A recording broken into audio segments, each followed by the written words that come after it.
자, 61번. 전세권에 대해서 틀린 거 찾으래. 전세권도 자주 나오는 거라 중요한 거 다 외웠으니까. 1번. 전세금 지급은 전세권의 성립 요소고. 2번. 외우 문장 아니야. 패스. 3번. 법정갱신 나왔네. 법정. 확인할 거. 등기 없이도 있다. 맞네. 방문가 클라스. 4. 소유권이 양도됐어? 그러면 양수인이 법적 지위를 이전받았으니까 설정자 지위를 승계해. 맞고. 5번. 일부 전세권 나왔네. 그럼 일부에 대해서 전세권 나오면 끝에 물어본 게 뭔가? 경매 물었네? 그럼 전부에 대해서 경매할 권리는 없는데. 5번이 답이네. 이 5문장도 수도 없이 나온 거니까 외운 대로 답 잡고 끝내셔야 돼. 맞추셔야 돼. 62번. 제3취득자가 나왔네? 이거 내가 외운 건데? 옳은 거 모두 고르래. 그럼 4개 들어있고, 하나, 둘, 3개짜리 들어있구나. 그럼 이 문제 풀려면 내가 확실하게 외운 짐은 먼저 처리를 해야 되겠다. 그럼 기억에서 물어본 건 이 후순위 저당권자가 제3취득자에 해당하느냐 이렇게 물었어.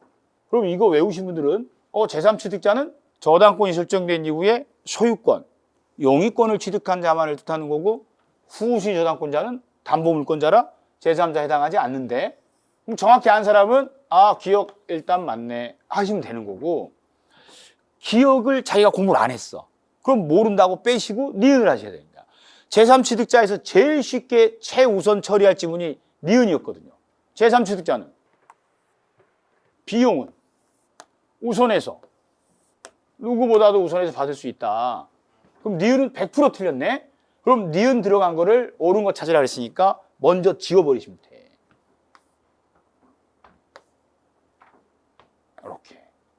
그럼 기억을 잘 몰랐더라도 2번하고 4번하고 기억하고 리을이 공통으로 들어있기 때문에 디귿이 옳은지 틀린지만 하는 문제예요.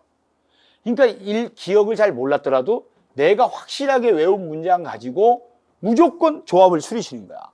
그러다 보면 내가 확실히 모르는 것도 할 필요 없이 해결이 되거든요. 그걸 계속 습관화시키셔야 돼요. 그럼 이 문제는 디귿을 처리해야 돼요. 그럼 디귿, 제3취득자는 채무자가 아니니까 매수인, 경매인 될 수 있다. 맞네. 그럼 기억하고 디귿 4번이 답이구나. 이렇게 푸시면 된다고. 그러니까 이 문제 풀 때는 나머지 리을 문장은 할 필요가 없게 돼요. 설령 기억을 몰라도 조합만 잘 추리면 답을 찾을 수가 있게 돼 있다. 이런 문제들은 반드시 맞추셔야 됩니다. 자, 63번. 저당권의 위치는 목적물의 범위에 대해서 틀린 거 찾으래. 그럼 1번에서 물어본 건. 자, 설정 계약으로 종물에 미치지 않는 것으로 할 수 있냐? 있다. 이거 임의규정이다 그랬지? 자, 2번. 길어. 그때 물어본 거. 물상대위 할 수 있냐? 그럼 앞에 쟁점이 협의 취득이 나왔다고. 이거 매매인데? 그럼 여기서 보상금은 매매대금인데? 그럼 매매대금은 물상대위 없다. 자주 나왔던 문장이에요. 자, 3번. 길어. 끝에 봤더니 토지 임차권에도 미치냐? 미친다. 자주 나온 문장이고. 4. 물상대위 할 수 있냐? 그래서 앞에 봤더니 제3자가 압류했대. 땡큐엔 쏘리 나왔네. 그럼 제3자가 압류했더라도 저당권자는 당연히 물상대위 할 수 있는데 없다고 틀렸네. 그래서 외운 대로 답 나왔네. 그래서 4번 답 쓰고 끝내셔야 돼. 자, 64번. 유치권이 나오고 결령관계가 인정되는 걸 모두 고르래. 3개 나오고 하나 둘 짝 져졌어요. 그럼 하나 둘이 있다는 거야. 그럼 기억은? 권리금 나왔네. 권리금은 유치권 인정 안 되는데. 니은은 보증금이 나왔어. 맨날 외운 거. 보증금, 권리금, 매매대금은 결령관계 없다. 유치권 인정 안 돼. 그럼 더 할 필요가 없어. 하나 두 개 들어있는 시험에서 인정되는 걸 찾으라 그랬는데 기억하고 니은 인정이 안 되는 거니까 디귿이 어떤 내용이 나오든 디귿이 답인 거지. 그럼 3번에 답 쓰면 돼. 근데 여기 읽어. 뭐 가축이 농작물을 먹어서 발생한, 이게 읽는 게 아니라는 거예요. 무슨 출제자가 장난하는 것도 아니고 무슨 가축을 내냐고, 부동산 시험에다가. 이걸 읽으니까 문제가 되는 거야. 권리금, 보증금, 인정? 안 돼. 그럼 디귿밖에 안 되니까. 그럼 디귿에서 답 쓰고 끝내셔야 돼. 이런 건 100% 맞추셔야 된다. 65번. 동시행 관계가 있는 걸 모두 고르래. 3개 들어있네? 하나, 둘 짝져졌네? 그럼 동시행 관계 있는 거 찾으라 그랬으니까. 기억. 매매 계약했대. 쌍무 계약이지? 그럼 당연히 동시행 관계지. 니은. 임대차 종료됐대. 그럼 등기 명령 나왔을 때만 동시행 아니고, 등기 명령 안 나오면 다 동시행인데? 등기 명령 안 나왔네? 그럼 동시행이네? 그럼 더 찾을 거 없네? 하나, 2개 들어있었으니까 기억 니은이네? 4번이다. 5번은 쉬워. 토지 거래가는 동시행 관계? 아닌데? 4번이 답이야. 그러니까 올해 시험이 앞에 몇 문제를 일단 정신 빼려고 갖은 작업을 다해서 어렵게 보이려고 애써서 그렇지 중간 이후의 문제들이 굉장히 쉬워요. 그런데 요령껏 안 풀고 앞에서 그냥 올인하다가 어렵다고 정신 잃어버리신 분들이 이런 문제들을 다 놓치셔가지고 점수가 안 나온 분들이 많다고. 자, 66번은 매년 나오는 제3자를 위한 계약이야. 틀린 거 찾으래. 자, 1번. 물어본 게 이거야. 계약 성립 시에 소급해서 발생하니? 이 질문도 대한민국 최초로 나온 문장이에요. 아니 무슨 제3자를 위한 게서 왜 소급이 나와? 아니 제3자 권리는 제3자가 수의의 의사표시를 하면 이날부터 발생하는 거지 어떻게 계약 성립 시로 소급하냐고. 그리고 소급하여가 나오면 그 문장 내에서 소급이 맞는지 틀린지를 반드시 해보셔야 되잖아요. 소급 말도 안 되는 소리 하고 있네. 그래서 그냥 1번이 틀렸거든? 근데 여기다가 자신 있게 답을 쓸 수가 없어요. 왜냐하면 어떤 시험도 1번 문장을 이렇게 해서 답으로 물어본 시험이 존재하지 않거든. 이거 출제자가 주관적으로 낸 거야. 그럼 이런 문제들은 나머지를 하셔야 되는 거예요. 그럼 2번은 물어본 거. 제3자가 해제할 수 있냐? 네가 뭔데 해제? 없지. 그게 처리가 돼야 되고 자주 나왔던 문장이니까. 자, 3번은 채무자한테 수익개업 표시를 한 제3자는 수익개업 했으니까 이 채무자한테 직접 이행해라 라고 청구할 수 있다. 왔고. 자, 4번 최고할 수 있냐? 최고. 물어볼 수 있다. 자, 5번 병전적 채무인수. 채무자 한 명도 늘어나는 건데 그럼 제3자를 위한 건데 그래서 제3자를 위한 계약으로 볼 수 있다. 이렇게 해서 풀어야 돼. 소급은 여기 나올 일이 없어요. 제3자를 위한 계약에서 소급이라는 걸 본 적이 없다고. 합의해제. 이거 자주 나오던데. 그럼 합의해제 나오면 이자 없다, 손해배상 없다를 먼저 찾아야 돼요. 그랬더니 1번에 이자 나왔네? 없다. 그 다음 4번에 손해배상 나왔네? 없는데. 4번 끝. 이렇게 푸시. 2년 연속 답이 나와. 그러니까 몇몇 주제들은 이 제목화에 문제 나오면 이것부터 찾아보라고 했는데 그 몇 개씩 기억이 나야 돼. 합의해제 나오면 이자 없다, 손해배상 없다를 먼저 찾는 거예요. 자, 68번. 청약에 대해서 오는 거 찾으래. 그럼 1번에서 물어본 건 불특정 다수인한테 청약할 수 있냐? 있지. 청약은 누구한테나 할 수 있으니까. 그럼 1번 처리됐고. 자, 2번은 도달해가지고 효력 발생했대. 그럼 철회는 못하지. 자, 3번. 자, 물어본 거. 청약이 교차됐어. 교차 청약 나왔네. 그럼 모두 도달해야 성립하는데. 어디서 발발이야? 발송은 격지자 간의 승낙에만 적용돼. 그래서 이 문제는 1, 2, 3번이 자주 나왔던 기초지문들이라 처리가 돼요. 근데 얘네들을 처음 봐. 그럼 4번에서 물어본 게 청약에 해당하냐 그랬어. 뭐가? 계약 내용이 제시되지 않은 이 광고가.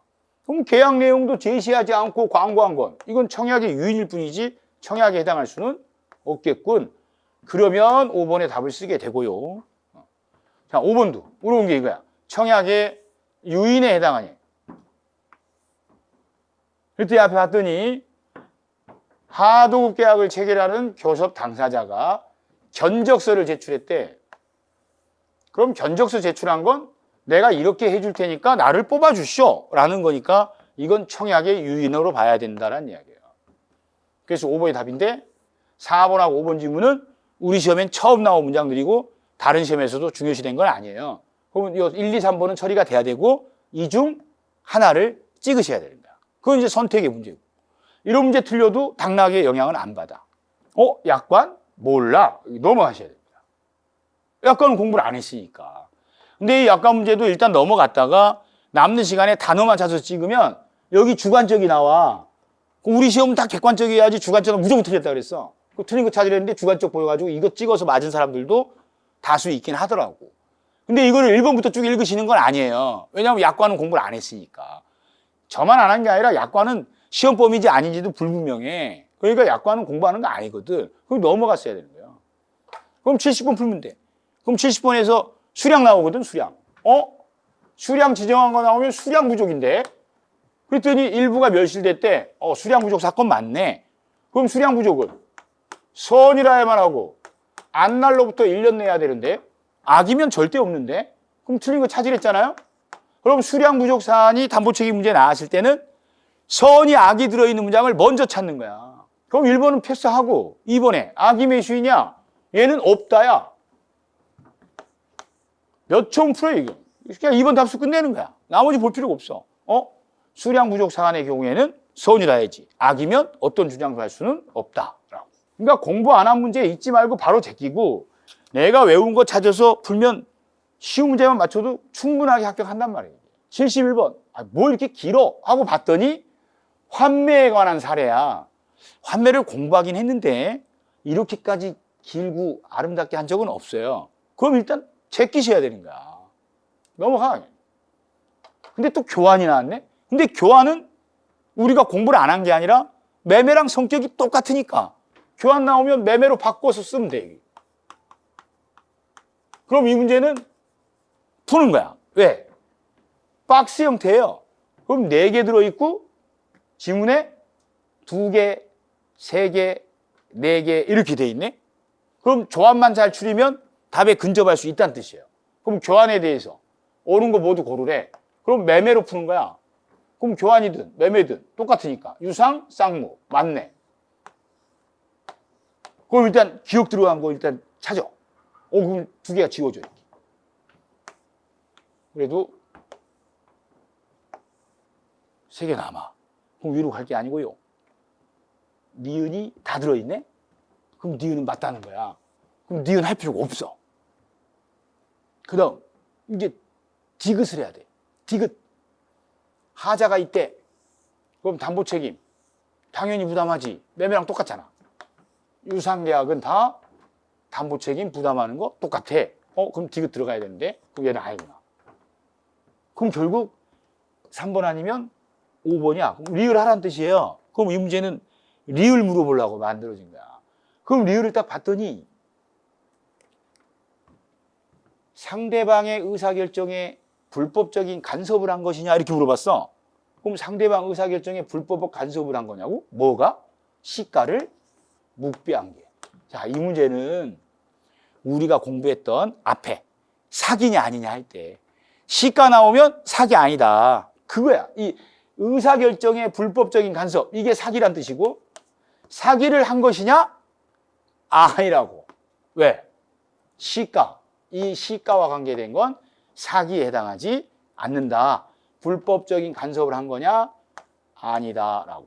리을은 틀렸구나. 이렇게 해서 3번의 답을 쓰셨어야 돼요. 그러니까 박스 문제는 확실하게 알고 있는 걸로 조합을 추려서 답 찾는 훈련이 되셔야 된다. 근데 그 리을은 사기에서 공부한 판례를 표현을 바꿔가지고 교환계약에 갖다 껴놓은 거야. 자, 73번. 자, 이 사례는 뭐에 대한 사례냐? 을이 갑으로부터 건물 소유를 목적으로 토지를 임차해가지고 건물 신축한 사례야. 그러면 토지 임대차 사례네. 그리고는 건물을 신축했네. 틀린 거 찾으래. 자, 1번에서 물어본 건 갑이 소유자가 아닌 경우. 그럼 타인 권리를 임대를 한 거네. 그래도 계약은 유효. 타인 권리 임대차도 계약은 유효하다. 그 이야기. 자, 2번. 등기 절차에 협력해달라고 청구할 수 있느냐? 있다. 반대 약정이 없으면. 자, 3번. 제3자한테 임대차 효력이 있냐 없냐 그랬어. 근데 뭐 했냐? 의리. 건물 등기했대. 이거 외운 건데. 건물 소유를 목적으로 한 토지 임대차는 건물 등기만이라 또 하면 임차권 등기를 안 해도 제3자한테 효력 있다. 이 3번이 답이네. 끝. 외운 대로 답이 나옵니다. 자, 74번은 뭐에 대한 사례인가? 여기 봤더니 전대 사례네. 그럼 갑을 병할 필요 없다 그랬어요. 갑의 동의를 얻었어? 그래가지고 병에게 전대했어. 이렇게만 표시하고 풀면 되지. 뭐 월세 얼마에 몇 년에 이런 거를 읽을 필요가 없다고. 그리고 저희가 공부할 때 이랬어요. 동의하에 전대한 사항이 나오면 5개 지문을 먼저 볼 게 아니라 일단 가장 찾기 쉬운 거 1순위로 지가 동의하에 전대하게 해놓고 갑과 을이 합의로 해지를 하더라도 병한테 나가라고 못한다. 전대차 소멸하지 않는다. 그거 우선 찾으시라 그랬거든. 근데 얘는 1번에 나와요. 갑과 을이 합의로 종료했대. 그럼 지들끼리 합의로 종료해놓고 병의 권리 소멸하면 안 되거든. 1번이네. 그러면 이 문제는 1번 답 쓰고 나머지를 읽으시면 안 되는 거야. 그리고 1번을 다시 하는 거야. 동의하에 전대하라고 해놓고 지들끼리 합의로 끝냈다는 이유로 병의 권리를 소멸시키면 안 돼. 끝. 이렇게 푸셔야 돼. 그 1번 문장은 기존 우리 시험에 자주 나왔던 답이라. 그러니까 올해 시험의 특징이 어떻게든 표현을 좀 달리하고 지문을 좀 사족을 많이 넣어서 길게 만들어가지고 겁을 주려는 게 많았는데 그걸 다 읽으시면 안 된다는 거예요. 자, 75번. 주택임대차보호법상 대항력에 관한 걸로 틀린 거 찾으라고 그랬어. 자, 올해 시험의 또 하나 특징이 이 가로 안에다가 뭐 전제를 많이 써놨어요. 그런 거 전혀 읽으실 필요가 없어. 왜냐하면 문제의 정확도를 기하기 위해서 자기는 썼다고 하는데 안 써 있어도 똑같은 내용들이에요. 그러니까 원래 괄호 안에 있는 내용은 시험 볼 때 읽는 거 아니에요. 근데 보여드리려고 이렇게 써준 거야. 그러니까 얘는 어떻게든 길어 보이고 어려워 보이게끔 애를 쓴 거지. 괄호 안에 있는 내용은 읽을 필요가 전혀 없다. 시험 볼 때는. 대항력에 관한 문제구나. 그리고 1번 지금부터 대항력과 관계돼서 내가 외운 건지 안 외운 건지 정리하면서 푸는 거야. 자, 1번은 자, 물어본 거. 간접 점유한데 대항요건인 점유로 인정되니? 간접 점유도 당연히 점유지. 맞네. 자, 2번. 전세권 등기한 게 나왔네. 그럼 2개 지위가 다 발생하는데 그 이후에 대항요건을 상실했어. 그럼 전세권 등기를 했더라도 대항요건 상실하면 주택임대차 보호법상의 대항력은 상실해. 각각이라. 자, 3번. 겁나 길어. 자, 물어본 게 소유권 이전 등기 여부와 관계없이 대항력이 인정되냐 그랬어. 앞에 무슨 일이 있었는지 봤더니 자기가 소유하던 주택을 매도한 자가 매도와 동시에 다시 임차했대. 그거다. 외운 거. 매매하면서 임대차에서 가슴이 찢어지는 사건. 그럼 자기가 살던 거 매매하고 다시 임대차 했을 때에는 임차인이 되기 위해서는 소유권 등기가 돼야 임차인이 되는 거고 대항력 발생 시점은 이전 등기한 다음 날이지. 그럼 등기를 해야만 임차인으로 대항력이 인정되는데 등기 여부와 관계없이 인정된다 그래서 이거 틀린 거예요. 등기를 해야 소유자가 바뀌고 등기해야 임차인이 되는 거니까. 3번이 답입니다. 그럼 3번이 외운 대로 정리가 되신 분은 3번의 답 쓰고 끝을 내야 되고 3번 잘 안 하신 분들은 다음 질문들도 하셔야 됩니다. 그래, 주택인도와 주민등록으로 대학 요건을 갖췄을 때는 다음날 오전 0시부터 대학력 생겨. 기초지문이고. 자, 5번은 대학력 상실하는지를 물었다고? 그랬더니 가족이 나오네. 가족과 함께 점유를 하면서 가족도 주민등록을 했대. 근데 가족의 주민등록은 그대로 둔 채 임차인만 이전했대. 그럼 가족의 주민등록도 대학력이 있으니까 대학력 상실하지 않는다. 이렇게 처리되면 3번에 답을 쓸 수 있게 돼요. 자, 76번. 이건 어차피 새로 나올 수밖에 없는 문제였으니까 계약갱신 요구권에 관해서 옳은 거 모두 고르래. 그럼 박스 안에 3개 들어있구나.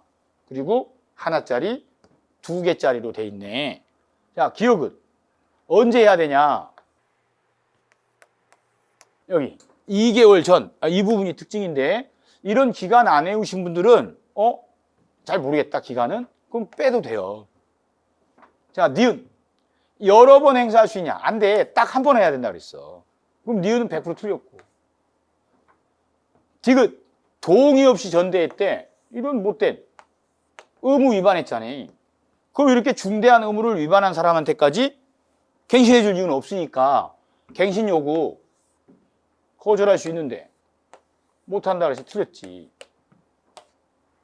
그럼 이 기간을 잘 몰라도 기억밖에 남지 않으니까 기억이 옳은가 보다. 이렇게라도 푸셔야 돼요. 기간이 그렇게 심해 중요한 건 아니니까. 1번이다.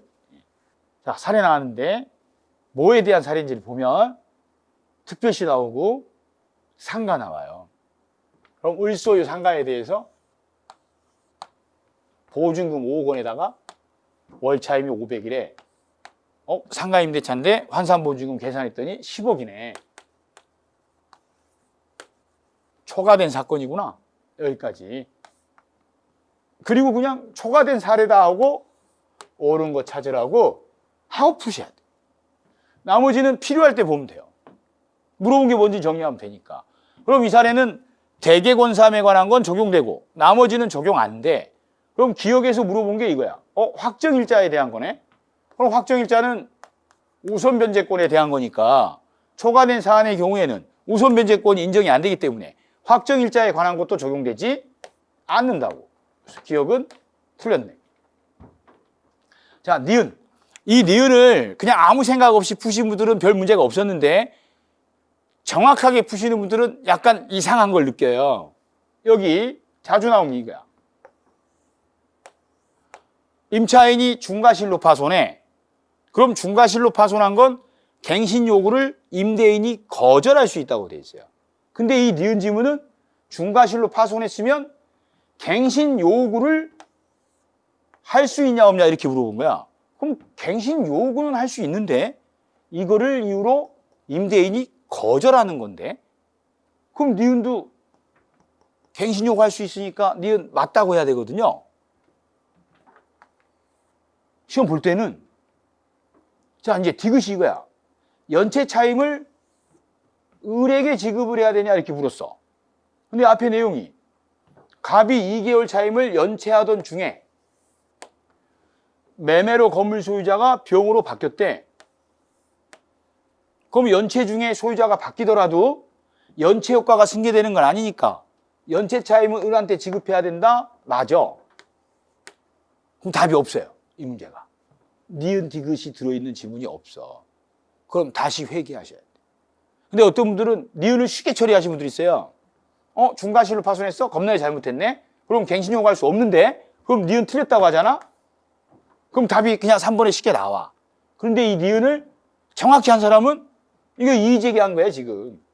갱신 요구는 할 수 있고 이걸 이유로 거절할 수 있는 사유인 거지. 갱신 요구 자체를 못한다라고 규정이 안 돼 있다고. 갱신 거절 사유로 돼 있지. 그럼 나름대로 정확히 푼 사람은 니은 디귿이 옳기 때문에 답이 없어요. 그럼 다시 돌아가야 돼. 다시 냉정하게 다시 풀어야 된다고. 일단 기억, 확정일자, 우선 변제 적용 안 된다. 100% 확실해. 그럼 기억 들어간 거 지우셔야 돼. 그럼 3개 지워져. 그리고 니은하고 디귿 하나씩밖에 없어요. 그럼 그럼 디귿이 연체 차이면 승계되는 거 아니니까 연체했던 그때 그 사람 을한테 지급해야 되거든. 그럼 디귿이 맞아. 그럼 이게 맞는 거고, 아, 이게 출제 오류구나. 그럼 3번 답을 쓰셨어야 돼. 근데 이 문제는 대부분 니은을 가볍게 생각하시는 분들은 거의 디귿에 답을 써서 맞았고, 이재기가 돼서 이게 이제 받아줄지 안 받아줄지 몰라요. 걔들 고집이 세서. 이거를 받아들여지면 정답 없음이 될 거예요. 안 받아주면 3번 답으로 끝낼 거고. 그리고 이제 니은에 대해서 우기겠지. 근데 니은은 엄밀히만 하면 이건 틀린 질문이에요. 왜냐하면 중과실로 파손한 건 갱신 요구를 거절할 수 있는 거지 요구 자체를 못한다고 규정되어 있지 않기 때문에 중과실로 파손해서 갱신 요구는 할 수 있지만 이에 대해서 임대인이 이걸 핑계로 갱신 요구를 거절할 수 있는 거라고. 이 정확한 의미에서 니은도 틀린 지문이야. 지금 갱신 요구 할 수 있으니까 니은도 옳은 지문이야. 그래서 원래는 니은 디귿이 답으로 나와야 되는데 조합이 없기 때문에 이때는 상대적으로 풀어야 되니까 기억 들어간 거 지우고 니은 디귿 중에 디귿은 확실하게 맞는 판례라 디귿에다가 답 쓰고 끝을 냈어야 돼요. 일단. 그리고 이 제기는 여러 수험생들이 했다고 하니까 기다려 보셔야 돼.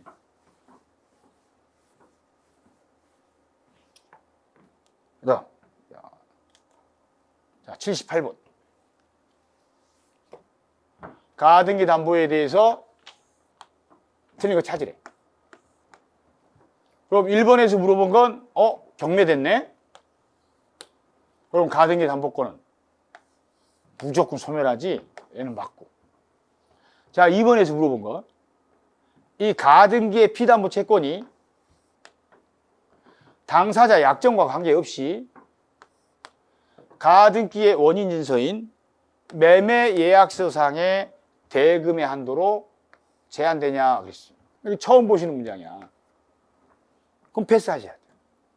자, 3번은 채무자가 청산금에 관한 권리를 양도를 했을 때 이걸 후수익 권리자한테 대항할 수 있니? 자, 청산금에 대해서는 후수이자가 채무자보다 우선하는 거라 채무자가 양도한 건 후수자한테 대항 못해. 정리된 문장이고. 자, 4번. 가등기가 담보 가등기인지 여부는 등기부상으로 판단하는 게 아니라 거래 실질과 당사자의 의사에 따라 해석하는 거예요. 이게 맞는 문장. 자, 5번은 자주 나왔던 문장. 자, 시가.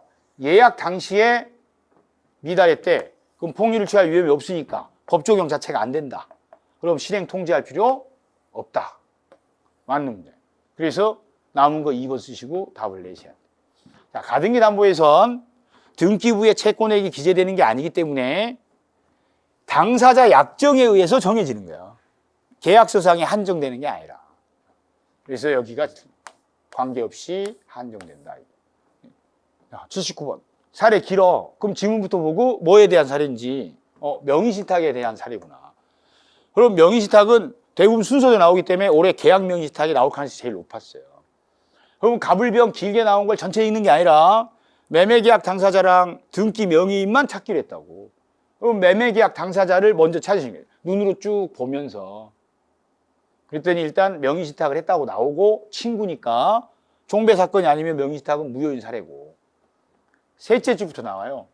병은 을과 매매계약을 체결했대. 그리고는 갑의 자금으로. 그럼 얘가 신탁자인 거고.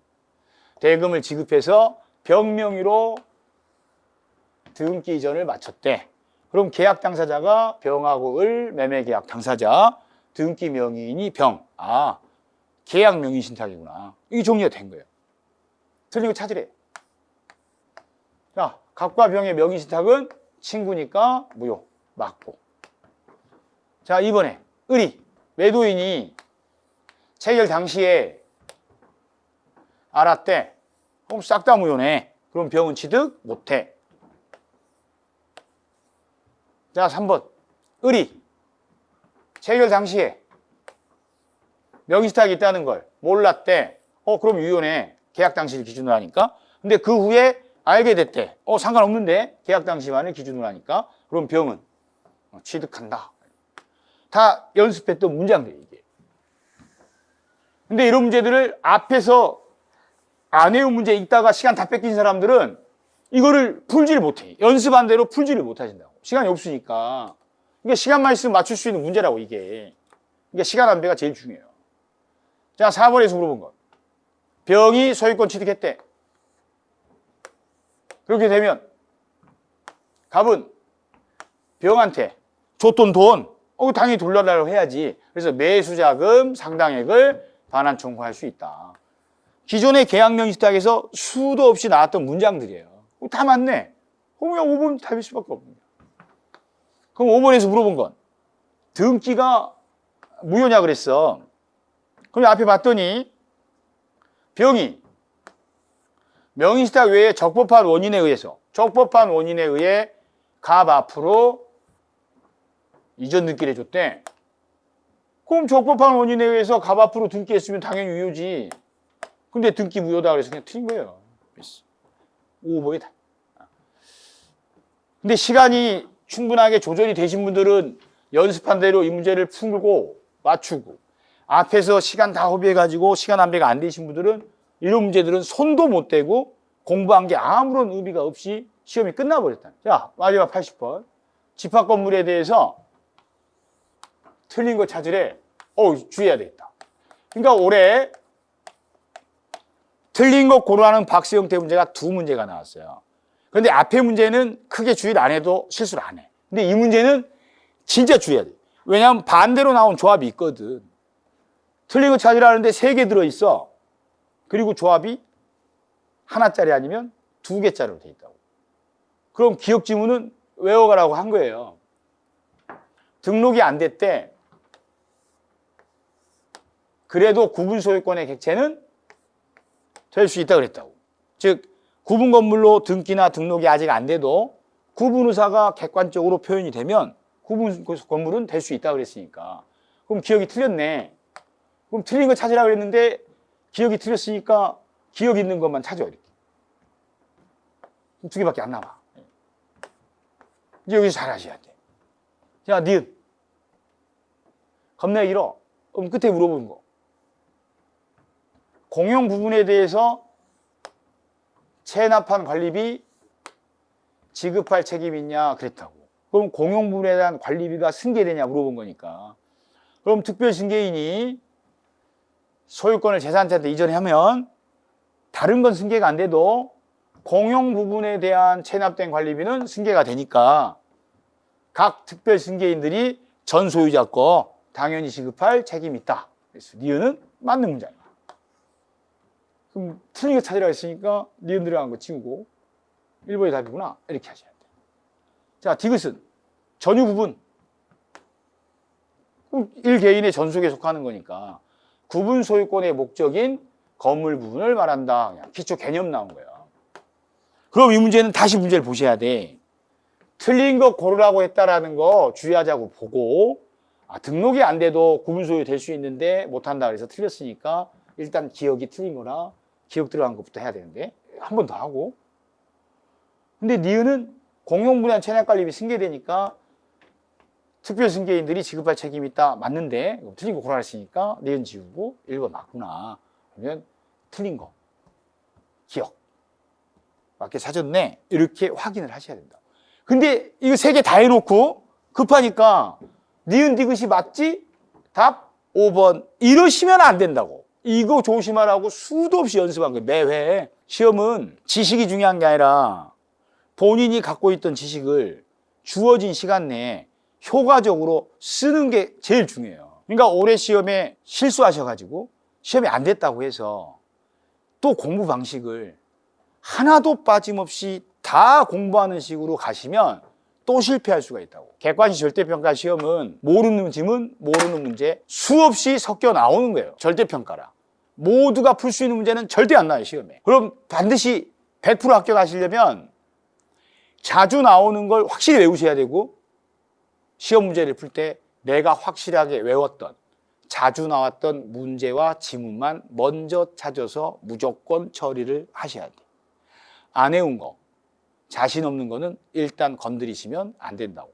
그거를 잘 습관을 들이시면 공부를 많이 해야 붙는 시험이 아니라 내가 확실하게 아는 걸 먼저 찾아서 푸는 시험이라고. 그거를 습관화시키려면 6개월 정도는 기본 강의부터 문제풀이까지 꾸준히 들으셔야 돼요. 그게 체화되면 올해 이 시험 문제들보다 더 어렵게, 더 낯선 문제, 더 낯선 지문이 많이 나와도 무조건 합격하신다. 그건 지식의 문제가 아니고 문제를 푸는 자세의 문제니까. 그런 식으로 내용을 아는데도 틀려서 떨어지신 분들은 내용도 중요하지만 문제 푸는 자세가 중요하니까 그걸 잘 깨달으시고 그에 맞춰서 지금부터 마음의 자세와 준비하는 습관을 들이셔야지 그럼 안정적으로 합격할 수 있어요. 오늘 여기까지 하시고 저는 이제 수업 시간에 더 세뇌시켜서 제대로 문제를 풀 수 있게 알려드릴 테니까 꾸준히 수업을 들으시라고. 여기까지 하겠습니다. 감사합니다.